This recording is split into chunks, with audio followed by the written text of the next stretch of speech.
So guys welcome back to the channel. हम आ गए हैं अपना ज्योग्राफी का लेक्चर 4 लेकर। इससे पहले हमने 3 लेक्चर्स अपलोड कर दिए हैं, आप जाकर उसको देख सकते हैं चैनल पे। और उसमें फर्स्ट लेक्चर में हमने पढ़ा था जियोलॉजिकल टाइम स्केल्स के बारे में, जो कि यूजुअली बच्चे इग्नोर करते हैं, बट वहाँ से क्वेश्चन बनता है। और अगर वहाँ से डायरेक्टली ना भी बने तो नॉर्थन इंडियन प्लेन्स या हिमालयाज़ को जब पढ़ते हैं तो आपको पूछा जा सकता है वो कौन से एरा में या कौन से पीरियड में या कौन से इपॉक में बने हैं।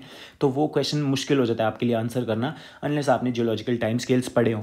उसमें हमने जियोलॉजिकल टाइम स्केल्स और इंडिया के नेबर्स के बारे में सब कुछ पढ़ा है, और एक भी फैक्ट हमने नहीं छोड़ा है। कौन सी स्टेट है कितनी कंट्रीज़ के साथ बॉर्डर शेयर करती है, इंडिया सबसे लंबा बॉर्डर किसके साथ शेयर करता है, सबसे छोटा बॉर्डर किसके साथ शेयर करता है, ट्रॉपिक ऑफ कैंसर कितनी स्टेट्स में से जाती है, उसकी क्या ट्रिक है, आईएसटी को याद करने के लिए क्या ट्रिक है, और आईएसटी और ट्रॉपिक ऑफ कैंसर कहाँ पे इंटरसेक्ट करते हैं, सब चीज़ हमने कवर की है, एक भी फैक्ट छोड़ा नहीं है। और हम इस सीरीज़ में आपके लिए बेस्ट सॉलिड प्रिपरेशन ज्योग्राफी की कैसे होगी, इसीलिए हमने ये सीरीज़ लाई है। और आप प्लीज़ इसका पूरा फ़ायदा उठाइए, क्योंकि ये कोई भी आपको फ्री में नहीं पढ़ाएगा, अपने कोर्सेज़ में भी इतनी डेप्थ में नहीं पढ़ाएंगे जितना मैं आपको फ्री पढ़ा रहा हूँ। सो विदाउट फर्दर डू आज हम 4th लेक्चर लेके आ गए हैं। 2nd लेक्चर में हमने फिजियोग्राफिक डिवीजन स्टार्ट करी थी, 2nd लेक्चर में हमने हिमालयन माउंटेन्स पढ़े थे, और 3rd लेक्चर में हमने रेस्ट ऑफ इंडिया के सारे माउंटेन्स पढ़े थे। और आज हम आ गए हैं अपना 4th लेक्चर लेके, जिसमें हम नॉर्थ इंडियन प्लेन्स पढ़ेंगे और हम साथ में प्लेट्यूज़ के बारे में पढ़ेंगे। जितनी भी इंडिया की इंपॉर्टेंट प्लेट्यूज़ है सबके नाम, लोकेशन और उनके बारे में important facts. So without further do let's begin. जो नॉर्थन प्लेन है, जैसे कि आपको पता है, जब हिमालयाज़ बने थे तो वो टेथीज सी के सेडिमेंट्स से बने थे। जो सेडिमेंट्स जियोसिंक्लाइन जिसको हम बोलते हैं, जो मैंने आपको 2nd लेक्चर में भी पढ़ाया था, जो जियोसिंक्लाइन जब कॉन्टिनेंटल प्लेट कन्वर्जेंस हुई तो फोल्ड माउंटेन्स जो बने जियोसिंक्लाइन से, उन पे जो उसके बाद 4 डीप क्रिएट हुई उसके बीच में, जो रिवर्स आकर उन लो लाइंग एरिया को फिल करा, जब उससे हमारे नॉर्थन इंडियन प्लेन्स बने हैं। तो इसको डिटेल में पढ़ेंगे हम। तो जो हिमालयाज से जो रिवर्स नीचे को आई, इन्होंने आकर लो लाइंग एरिया में वो सेडिमेंट्स डिपॉजिट करे। सारे सेडिमेंट्स जो भी ये माउंटेन से ला रही थी, टेथिस सी के ही सेडिमेंट्स, वो आकर डिपॉजिट करे और फॉर्मेशन करी नॉर्थन इंडियन प्लेन्स की। The northern plains started forming in Pleistocene epoch. मैं अभी बोल रहा था कि आप फर्स्ट लेक्चर ज़रूर देखिए जियोलॉजिकल टाइम स्केल्स वाला, तो आपको ये सब समझ आएगा अच्छे से। क्वाटरनरी पीरियड, हमने उसमें बात की थी कि सबसे बड़ा होता है ईयन। एक ईयन में बहुत सारे एराज आते हैं, एक एरा में बहुत सारे पीरियड्स आते हैं, एक पीरियड में बहुत सारे इपॉक्स आते हैं, और एक इपॉक में बहुत सारे एजेस आती हैं। तो ये हमने वहाँ पे पढ़ा था। और अब यही बात क्वेश्चन सीधा पूछा जाता है बहुत बार कि हिमालयाज कौन से एरा में बने, या कौन से इपॉक में बने, या कौन से पीरियड में बने। तो ये क्वेश्चन आपके लिए इम्पॉर्टेंट MCQs बनते हैं कि northern Indian plains started forming in Pleistocene epoch, और क्वाटरनरी पीरियड में प्लीस्टोसीन इपॉक में, और सीनोजोइक एरा में क्वाटरनरी पीरियड में प्लीस्टोसीन इपॉक में, और फिर नेरोजोइक ईयन में सीनोजोइक एरा में क्वाटरनरी पीरियड में प्लीस्टोसीन इपॉक में। आप ऐसे करके भी कर सकते हो। और अगर आपने फर्स्ट लेक्चर देखा है तो this will just be A cake walk for you. बहुत इजी था ये, कुछ भी मुश्किल नहीं था, उसमें मैंने आपको सब रटा दिया था। उसके बाद हम पढ़ेंगे, जैसे ये हमने पढ़ लिया कि फेनेरोजोइक ईयन में, सीनोजोइक एरा में, क्वाटरनरी पीरियड में, प्लीस्टोसीन इपॉक में। अब हम आगे चलेंगे। जब रिवर्स ऊपर से नीचे आती हैं, इनकी स्पीड बहुत हाई होती है, इनकी वेलोसिटी जो है इनकी मैक्सिमम होती है, और उस टाइम पे ये अपने साथ बोल्डर्स वगैरह, बड़े बड़े रॉक्स के पीसेस, ग्रैन्यूल्स सब कुछ लेकर आते हैं। लेकिन जब ये नीचे रिवर्स पहुंच जाती हैं तो इनकी स्पीड कम हो जाती है, और जब इनकी स्पीड कम हो जाती है तो ये उन सब चीज़ को फॉरवर्ड कैरी नहीं कर पाती, और इसीलिए ये वहीं पे इसको डिपॉजिट कर देती हैं। ये फर्दर भाबर रीजन बनाती हैं। तो ये रीज़न था भाबर रीजन इसके बाद पढ़ने का, कि भाबर रीजन क्यों होती है immediately after reverse leave the mountains. तो ये रीज़न है उसका, क्योंकि वो बड़े बड़े बोल्डर्स ले तो आती हैं क्योंकि उनकी स्पीड ज़्यादा थी स्लोप पे, और ग्रेविटी भी उनके फेवर में एक्ट कर रही थी। लेकिन जब वो नीचे पहुंच गए तो वो उन बोल्डर्स को फर्दर कैरी नहीं कर पाए, रिवर के अंदर इतनी पावर नहीं थी। When reverse initially flows down slope, speed is maximum, therefore it carries big boulders and granules, and when it reaches the foot of the mountain its speed decreases and hence it cannot carry boulders and heavy matter with the slow flow. Hence it deposits the heavy boulders etc. सारा stuff and at the end of the mountain slope and forms Bhabar region. तो Bhabar region कैसे बनती है? जो river boulders और बड़े बड़े heavy stuff लेकर जो अपने साथ आती है सेडिमेंट्स के, उनको वहाँ पे डिपॉजिट कर देती है, क्योंकि रिवर की नीचे आकर स्पीड कम हो जाती है और वो कैरी फॉरवर्ड नहीं कर पाती उतनी स्पीड में उन बोल्डर्स को. That's why. और ये हमने पढ़ लिया कि इंडियन प्लेट जब टकराई यूरेशियन प्लेट से, तो जो टेथिस सी के सेडिमेंट्स थे इनसे फोल्ड माउंटेन्स बन गए. दो कॉन्टिनेंटल क्रस्ट जब टकराते हैं तो 4 डीप बनता है. ये ट्रेंच टाइप होता है. जब दो ओशियानिक प्लेट्स टकराती हैं ना तो ट्रेंच बनता है इनके बीच में. ऐसे ही एक डिप्रेशन बनता है जब दो कॉन्टिनेंटल प्लेट्स टकराती हैं और उसको 4 डीप बोलते हैं. तो ये भी क्वेश्चन पूछा जा सकता है, डायरेक्टली एमसीक्यू बन सकता है कि क्या बोलते हैं जब दो कॉन्टिनेंटल प्लेट्स टकराती हैं तो जो डिप्रेशन बनता है उसको क्या बोलते हैं. What is the analogous of trench when two continental crusts collide और कन्वर्ज. तो ये क्वेश्चन भी बन सकता है. उसको 4 डीप बोलते हैं. ये ट्रेंच का ही सिमिलर है. ट्रेंच जो है वो ओशियानिक क्रस्ट जब टकराते हैं तब बनता है. इनमें से एक प्लेट हैवियर होगी. जो प्लेट हैवियर होगी वो नीचे जाएगी और जो प्लेट लाइटर होगी वो ऊपर रहेगी और इनके बीच में ट्रेंच बनेगा, 4 डीप बनेगा और 4 डीप को रिवर्स आकर फिल करती हैं और इसी से प्लेन्स की फॉर्मेशन होती है. यही हमें पढ़ना था. बहुत ज़्यादा डेप्थ में इसमें हमें घुसना ही नहीं है. भाबर रीजन हमने पढ़ लिया कि जब बोल्डर्स वगैरह को फॉरवर्ड कैरी नहीं कर पाती रिवर्स तो वहीं पे माउंटेन्स के फुट पे उनको डिपॉजिट कर देती हैं. तो इसीलिए इनकी फॉर्मेशन होती है भाबर रीजन की. इसीलिए आप देखोगे कि जैसे जम्मू रीजन में बहुत सारी खड्स हैं. हम immediately after the Himalayas Jammu region आती है और शिवालिक्स के बाद जैसे जम्मू के प्लेन्स आते हैं तो यहाँ पे आपको बहुत सारी खड्स और नालाज भी मिलेंगे. तो वही रीज़न है क्योंकि वो बोल्डर्स जितने भी खड्डों में जो पत्थर वगैरह होते हैं वो सब रिवर्स ही लाई होती हैं. वो जो डिपॉजिट किए उन्होंने शिवालिक्स के बाद आकर जम्मू के प्लेन्स में. उसके बाद हम पढ़ेंगे कि भाबर रीजन में रिवर्स डिसअपीयर. ये कुछ फैक्ट्स हैं जो आपको याद रखने हैं कि रिवर्स डिसअपीयर और ये बहुत पोरस होते हैं और not fit for agriculture, no vegetation, long root वाले ट्रीज होते हैं क्योंकि पानी रिवर्स डिसअपीयर. तो यही आपको चीज़ें फैक्ट बनी थी. कैसे बनी? क्योंकि बोल्डर्स कैरी नहीं कर पाती रिवर्स फॉरवर्ड, इसीलिए. उसके बाद हम आते हैं तेराई रीजन में. जो तेराई रीजन है, तर का मतलब होता है वाटरस. तर का मतलब होता है वाटरस और रिवर्स री इमर्ज होती हैं इस रीजन में. मार्शी एंड स्वैम्पी रीजन्स बहुत मिलती हैं आपको इस जगह क्योंकि रिवर्स री इमर्ज हो रही हैं. After 8 to 10 kilometres of Bhabar usually Terai region मिलती है. सिंस तेराई रीजन बहुत वाटरस और वेजिटेशन हाई होती है, मार्शी स्वैम्पी सब कुछ होता है, इसीलिए वेजिटेशन हाई है. और अगर वेजिटेशन हाई है तो वहाँ पे एनिमल्स भी बहुत होंगे और एनिमल्स बहुत हैं, इसीलिए आपको ये इस रीजन में बहुत सारे नेशनल पार्क्स और टाइगर रिजर्व्स एक्सेट्रा मिलेंगे. और बायोडाइवर्सिटी हाई होती है तेराई रीजन में. हमने यहाँ पर तेराई रीजन बनाई है.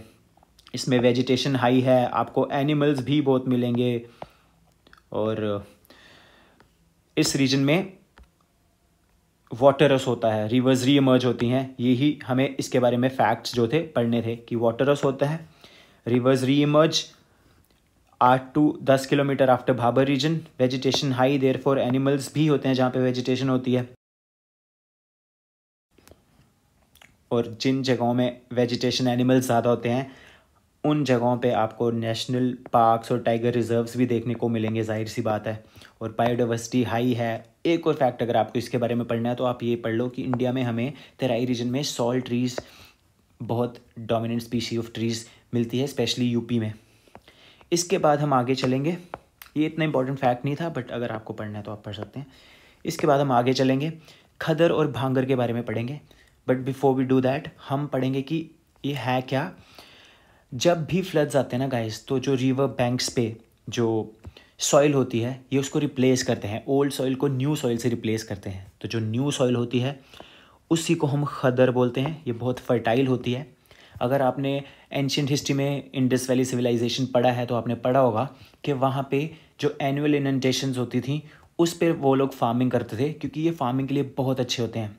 यहाँ पे एग्रीकल्चर बूम करता है। न्यू सॉइल, तो आपको खदर से अगर क्वेश्चन आएगा ना, वो आएगा न्यू सॉइल किसको बोलते हैं, या फिर फर्टाइल बहुत खादर और भांगर में से कौन है, ऐसे क्वेश्चंस पूछे जाते हैं बार बार। When the floods arrive, they disrupt the river banks and deposit new soil there. So floods renew the soil at the banks of the rivers every once in a while. This new soil is very fertile and good for agriculture, also known as खदर। आप खाद को याद करके कर लेना कि खाद मतलब फर्टाइल, ठीक है, ऐसे करके याद करना कि खदर जो है वो फर्टाइल है। और जो ओल्ड सॉइल है, इसका ही उल्टा, जो ओल्ड सॉइल है उसको हम भांगर बोलते हैं। जो खदर है ये न्यू सॉइल है, फ्लड प्रोन एरियाज़ में आपको पाई जाएगी, फर्टाइल होती है, एग्रो बेस्ड इंडस्ट्रीज़ बहुत ज़्यादा मिलेंगी। अगर एग्रो बेस्ड इंडस्ट्रीज़ बहुत ज़्यादा हैं तो आपको पॉपुलेशंस भी मिलेंगी वहाँ पे, क्योंकि ऑब्वियसली अगर आपने आईवीसी में भी जैसे पढ़ा हमने, एनुअल इनंडेशंस, कोई भी सिविलाइजेशन होती थी वो रिवर के पास ही क्यों होती थी, क्योंकि वो प्रॉस्परस एरियाज़ मिलते ही वहाँ पे है जहाँ पे आपको ज़्यादा फार्मिंग मिलती थी पुराने एंशिएंट टाइम्स में। और आज इंडस्ट्रीज़ और पॉपुलेशंस, जो बड़े बड़े शहर हैं, आप सूरत देख लो, सूरत किस रिवर के उस पे है, तापी रिवर के उस बैंक पे है। जो भी बड़े बड़े शहर हैं हमारे, वो रिवर्स के बैंक्स पे हैं, यमुना पे दिल्ली है, ऐसे आप समझ सकते हैं इसको। अब हम आगे चलेंगे। जो खादर है, भांगर है, ये एग्जैक्टली इसका उल्टा है। Old soil, beyond flood prone regions मिलेगी आपको, लो फर्टिलिटी, यहाँ पे आपको सीमेंट इंडस्ट्री मिलती है। आप इसको ऐसे याद रख लेना। और ये ट्रिक मैंने बनाई है कि बांगर सीमेंट होता था ना, आपने ऐड देखी होगी, बांगर सीमेंट सस्ता नहीं सबसे अच्छा। भांगर को बांगर सीमेंट से आप ट्रिक याद कर लेना कि cement, old soil, low fertility, beyond flood prone regions. तो खादर और बांगर भी हमने कर ली। तो हमारे जो नॉर्थन प्लेन्स हैं उनकी फॉर्मेशन भी हमने पढ़ ली कि क्यों बने, कैसे बनते हैं। सेडिमेंट्स जो रिवर्स डिपॉजिट करती हैं लो लाइंग एरियाज़ में, उनसे बनते हैं। उसके बाद हमने जो फॉर्मेशन ऑफ भाबर, तेराई, खादर और बांगर सब पढ़ ली। खादर न्यू सॉइल, ये ओल्ड सॉइल, ये फर्टाइल होती है खादर, भांगर जो होती है उसकी फर्टिलिटी लो होती है। तो ये सब चीज़ें हमने पढ़ ली। अब हम आगे चलेंगे। आगे जाकर हम पढ़ेंगे अब प्लेट्यूज़ के बारे में, पेनिनसुलर प्लेट्यूज़ के बारे में। पेनिनसुलर प्लेट्यूज़ के बारे में हमें बहुत सारी चीज़ें पढ़नी होती हैं, उनकी location, peculiar facts about them, कि उनमें कौन सा और मिलता है, कुछ कुछ में मिलते हैं जिनमें, soil type, weather type, agriculture और इरिगेशन पैटर्न एट्सेट्रा। बट हम सिर्फ ये पढ़ेंगे इसमें, क्योंकि जब हम सॉइल्स पढ़ेंगे, जब आपने उनकी लोकेशन और उनके नाम पढ़े हैं, जब आप सॉइल्स पढ़ोगे आपको खुद पता चल जाएगा कि इस जगह में ये वाला प्लेट्यू है और ये वाली सॉइल है, तो इस प्लेट्यू में कौन सी सॉइल मिलेगी, वो सब आपको आगे पता चल जाएगा। और वैसे भी इतनी सारी चीज़ें आप एक साथ नहीं पढ़ सकते हो, ये याद नहीं रहेंगी किसी को भी, मुझे भी नहीं रहेंगी। तो इसीलिए हम जो अभी पढ़ेंगे प्लेट्यूज़ के बारे में, हम सिर्फ पढ़ेंगे उनकी लोकेशंस, उनके नाम और उनके बारे में अगर कोई स्पेशल फैक्ट्स हैं तो, और इनसे डायरेक्टली भी क्वेश्चन पूछे जाते हैं। तो सबसे पहले हम पढ़ेंगे मालवा प्लेट्यू के बारे में। आपको याद होगा पिछले लेक्चर में हमने विंध्यास और सतपुरास पढ़े थे, यहाँ पे कैमूर हिल्स पढ़ी थी विंध्या के साथ, ईस्टर्न कॉन्टिन्यूएशन उसकी। उसके ऊपर हमने पढ़ा था कि मालवा प्लेट्यू है एमपी में, तो ये वही मालवा प्लेट्यू है। फर्स्ट प्लेट्यू जो है उसकी लोकेशन मालवा प्लेट्यू की कहाँ है, नॉर्थ ऑफ विंध्या एमपी में, ठीक है। सेकंड है मेवार, हमने अरावलीज भी पढ़े थे कल की पेनिनसुलर माउंटेन्स जब हम पढ़ रहे थे, हमने अरावलीज भी पढ़े थे कि उनकी हाईएस्ट माउंट आबू पे गुरु शिखर है, 1722 उसकी हाइट है, ये सब चीज़ें फैक्ट्स। तो राजस्थान में जो अरावलीज हैं उनके ईस्ट में आपको मिलेगा मेवार प्लेट्यू। ये अरावलीज हैं, ये विंध्यास हैं, ये सतपुरास हैं, कैमूर हिल्स हैं। तो आपको यहाँ पे मिलेगा मेवार, यहाँ पे मिलेगा मालवा। मालवा एमपी में विंध्यास के ऊपर, अरावलीज के ईस्ट में मेवार। तो दो प्लेट्यूज हमने कर ली लोकेशन और उनके नाम। आगे हम चलेंगे। सेंट्रल इंडियन प्लेट्यू जो है वो immediately north of Malwa plateau है। तो मालवा, विंध्यास के ऊपर मालवा, अरावलीज के यहाँ पे मेवार, और मालवा के इमीडिएटली ऊपर सेंट्रल इंडियन प्लेट्यू है। ऐसे करके मैं आगे आपको मैप पे पूरा दिखाऊंगा, डोंट वरी। अभी आप बस इतना याद रखिए, सबसे पहले हमने अरावलीज के ईस्ट में मेवार पढ़ा, जो विंध्यास के नॉर्थ में मालवा पढ़ा, और मालवा के इमीडिएट नॉर्थ में हमने सेंट्रल इंडियन प्लेट्यू पढ़ा, जिसको हम CIP भी बोलते हैं। फिर immediately east of CIP central Indian plateau is Bundelkhand plateau, UP और MP रीजन में है ये बुंदेलखंड। तो अब तक हमने 4 कर दिए, ये विंध्यास हैं, ये मालवा है, ये अरावलीज़ हैं, ये मेवाड़ है, ये CIP है सेंट्रल इंडियन प्लेट्यू, ये मालवा है, ये मेवाड़ है, और इसके ईस्ट में बुंदेलखंड है यूपी MP रीजन में। 4 प्लेट्यूज अभी तक हमने पढ़ दिए हैं। अब हम आगे चलेंगे। Baghelkhand, in the south east of Bundelkhand is Baghelkhand plateau in MP Chhattisgarh region. तो ये भी जब फाइनली हम गाइस इनको मैप पे बनाएंगे ना, आपको बहुत इजीली समझ आ जाएगा कि क्या है। बिल्कुल भी मुश्किल नहीं है, मैं आपको रटा ही दूंगा इसी वीडियो में, डोंट वरी। तो बार बार रिपीट करते चलेंगे, साथ साथ में ही रिपीट करते चलेंगे सब। ये अरावलीज़ हैं, ये मेवाड़ है, ये विंध्यास हैं, ये मालवा है, ये CIP है सेंट्रल इंडियन प्लेट्यू, ये बुंदेलखंड है, और इसके साउथ वेस्ट में है बघेलखंड। तो इतनी चीज़ें हमने पढ़ ली, 5 प्लेट्यूज हमने पढ़ लिए। आई थिंक टोटल 12-13 हैं, ये सब खत्म कर देंगे हम अभी आपके सामने। छठा है Chota Nagpur. On the east of Baghelkhand is the Chota Nagpur plateau almost in the middle of Jharkhand. तो ये एक इंपॉर्टेंट फैक्ट हो जाता है, almost in the middle of Jharkhand.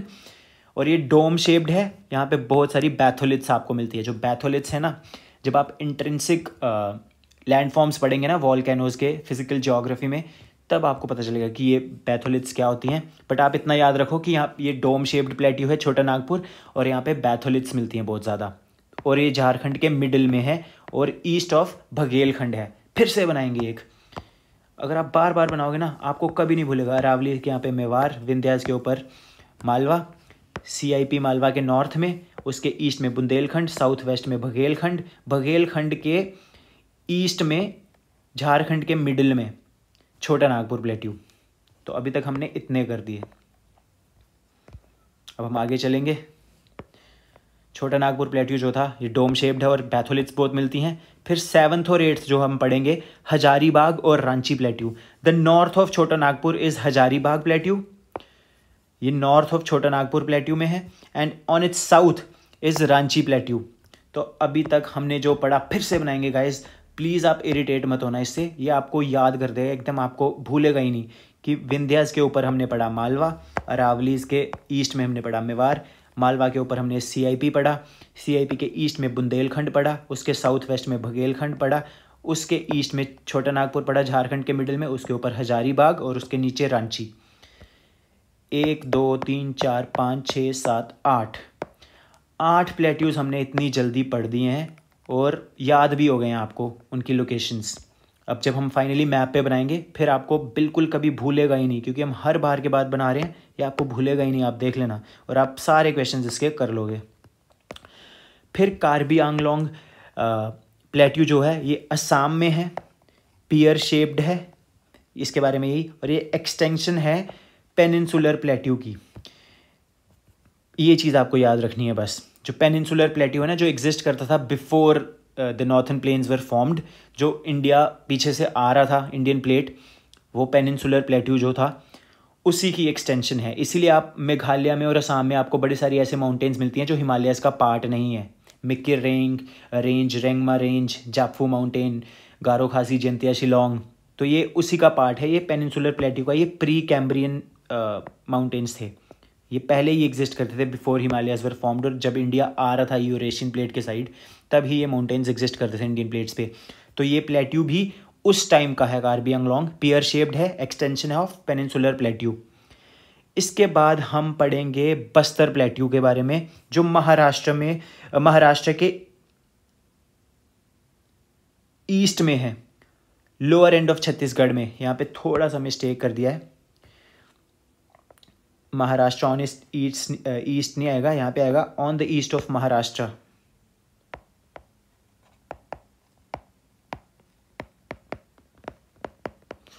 Chhattisgarh के लोअर एंड पे आपको मिलेगा ये बस्तर प्लेट्यू, और ये आयरन ओर के लिए फेमस है। उसके बाद हम पढ़ेंगे डेक्कन प्लेट्यू जो महाराष्ट्र में है, तेलंगाना प्लेट्यू जो तेलंगाना में है, ये बहुत इजी, और कर्नाटका प्लेट्यू जो कर्नाटका में है। ये तो सीधे फेस वैल्यू थे, आपको नाम के साथ ही पता चल रहा था कि कहाँ पे हैं।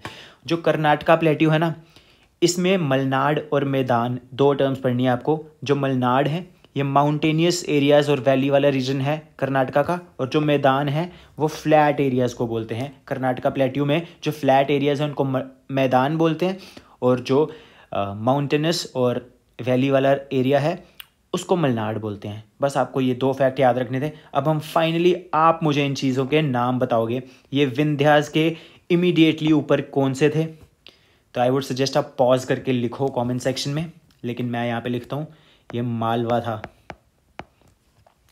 अरावलीज के ईस्ट में कौन सा था? मेवाड़ था। मालवा के ऊपर सेंट्रल इंडियन प्लेट्यू था, उसके ईस्ट में बुंदेलखंड था। बुंदेलखंड के साउथ वेस्ट में कौन सा था? साउथ ईस्ट में, सॉरी मैं बार बार वेस्ट ही बोल रहा था, साउथ ईस्ट में तो ये था बघेलखंड। बघेलखंड के ईस्ट में छोटा नागपुर प्लेट्यू था, इसके ऊपर हजारीबाग प्लेट्यू था, इसके नीचे रांची प्लेट्यू था, और ये असम वाली रीजन में कार्बी आंगलोंग प्लेट्यू था, और इन दोनों के बीच में मालदा फॉल्ट है, ये आपको याद रखना है। और ये जो कार्बी आंगलोंग था ये पार्ट ऑफ पेनिनसुलर प्लेट्यू था, ये भी आपको याद रखना था। इसके बाद महाराष्ट्र में डेक्कन प्लेट्यू था, यहाँ पे बस्तर प्लेट्यू था जो लोअर एंड ऑफ छत्तीसगढ़ में था। तेलंगाना में तेलंगाना प्लेट्यू था, और कर्नाटका में कर्नाटका प्लेट्यू था। और इसमें दो फैक्ट्स पढ़े हमने, मैदान जो फ्लैट एरियाज थे, और मलनाद जो माउंटेनस रीजन था। तो ये सब हमने पढ़ लिया है। अब इनके बारे में थोड़े से पेक्यूलियर फैक्ट्स पढ़ेंगे। जैसे डेक्कन प्लेट्यू है वो मेड ऑफ लावा है। अब इसकी जो कहानी है, ये मेड ऑफ लावा क्यों है, वो आप फिजिकल ज्योग्राफी में पढ़ोगे। जब इंडिया मेडागास्कर प्लेट से टूटकर यूरेशियन प्लेट वाली साइड आ रहा था, तो रीयूनियन हॉटस्पॉट जो है वो बीच में पड़ता था, और उसने इस साइड को पूरा बर्न कर दिया था। लावा जो है वो नीचे से होकर ऊपर तक निकल गया था, इसीलिए जो डेक्कन प्लेट्यू है यहाँ पे ब्लैक सॉइल भी मिलती है आपको। वो सब आप फिजिकल ज्योग्राफी में पढ़ोगे, बट इतना समझ लो कि जो डेक्कन प्लेट्यू है मेड ऑफ लावा है। उसके बाद जो छोटा नागपुर प्लेट्यू है वो डोम शेप्ड है, और बैथोलिट्स बहुत मिलते हैं, ये हमने पीछे भी देख लिया। जो मालवा, बुंदेलखंड और बघेलखंड है, इन तीनों में कोल बहुत मिलता है, ये कोल के लिए बहुत फेमस है। और जो बस्तर प्लेट्यू है ये आयरन के लिए बहुत फेमस है। ये सब चीज़ हमने आज कंप्लीट कर दी। और अब हम ये बनाया है हमने कि अरावलीज के ईस्ट में राजस्थान में आपको मेवाड़ मिलेगा, राजस्थान, थोड़ा सा यूपी और थोड़ा सा एमपी। ये विंध्यास के नॉर्थ में आपको मालवा मिलेगा, मालवा के ऊपर CIP मिलेगा आपको, और फिर ये MP और यूपी रीजन में आपको बुंदेलखंड मिलेगा। उसके साउथ ईस्ट में आपको बघेलखंड मिलेगा, बघेलखंड के ईस्ट में आपको छोटा नागपुर प्लेट्यू मिलेगा, ये 6th नंबर पे। ऊपर हजारीबाग है, नीचे रांची है, और ये कार्बी आंगलोंग प्लेट्यू है। उसके बाद ये डेक्कन प्लेट्यू है महाराष्ट्र में, ये कर्नाटका में कर्नाटका प्लेट्यू है, और ये बस्तर प्लेट्यू है छत्तीसगढ़ के लोअर एंड में, और यहाँ पे आपको तेलंगाना प्लेट्यू मिलेगा, तेलंगाना प्लेट्यू मिलेगा तेलंगाना में। ये पुराना मैप है, यहाँ पे आंध्र प्रदेश में ही तेलंगाना को दिखाया है। तो विद दैट बीइंग सेड, आपका ये पूरा चैप्टर कंप्लीट हो गया है। नॉर्थन इंडियन प्लेन्स भी हो गए और प्लेट्यूज भी हो गए हैं। अब अगली वीडियो में हम वेस्टर्न घाट्स के बारे में पढ़ेंगे, ईस्टर्न घाट्स के बारे में पढ़ेंगे, कोस्ट्स और कोस्टल प्लेन्स के बारे में पढ़ेंगे, और आइलैंड पढ़ेंगे, और फिजियोग्राफिक डिविजन्स को पूरा ख़त्म कर देंगे। तो see you in the next one, और उसमें ये सब चीज़ ख़त्म कर देंगे। और उसके बाद मैं एक MCQ की वीडियो लेकर आऊँगा, जिसमें मैं आपको अभी तक का जो भी पढ़ाया उसके बारे में सारे MCQs काफ़ी अच्छे, जो करंट JKSSB पैटर्न पे बेस्ड होंगे, वो सब MCQs करवाऊँगा। So see you in the next one guys.